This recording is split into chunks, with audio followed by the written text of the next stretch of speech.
Here's today's In Touch devotion. Today's scripture reading begins in verse 7 of Hebrews chapter 11. By faith, Noah, being warned by God about things not yet seen, in reverence prepared an ark for the salvation of his household, by which he condemned the world and became an heir of the righteousness, which is according to faith. By faith, Abraham, when he was called, obeyed by going out to a place which he was to receive for an inheritance, and he left, not knowing where he was going. By faith, he lived as a stranger in the land of promise, as in a foreign land, living in tents with Isaac and Jacob, fellow heirs of the same promise.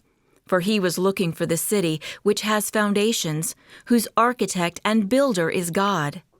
By faith, even Sarah herself received ability to conceive even beyond the proper time of life, since she considered him faithful who had promised.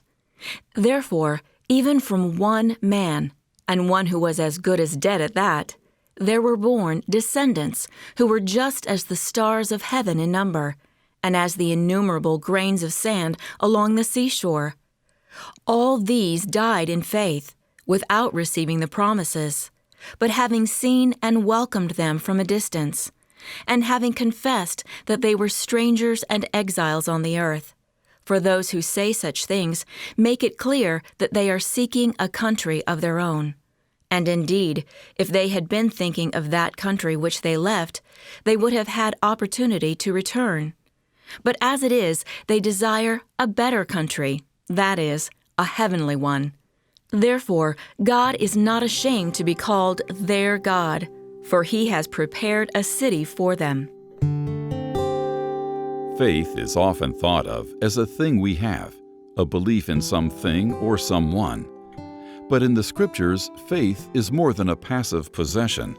It's a firm confidence that results in action. In today's passage, an action follows every mention of faith. Noah prepared an ark. Abraham obeyed without knowing where he was going. And Sarah confidently anticipated the son God promised. Instead of sitting back, those of us who are believers should count on God's promises and act accordingly, as did the men and women listed in today's scripture passage from Hebrews 11. The Lord accomplished amazing feats through their lives when they believed Him and moved out in obedience. Like a muscle, faith grows the more we put it into action. In this way, we strengthen our trust in God and His promises, even if we don't live long enough to see the fulfillment. Are you acting on your faith in God and His Word? When you see a command or warning in Scripture, do you obey it?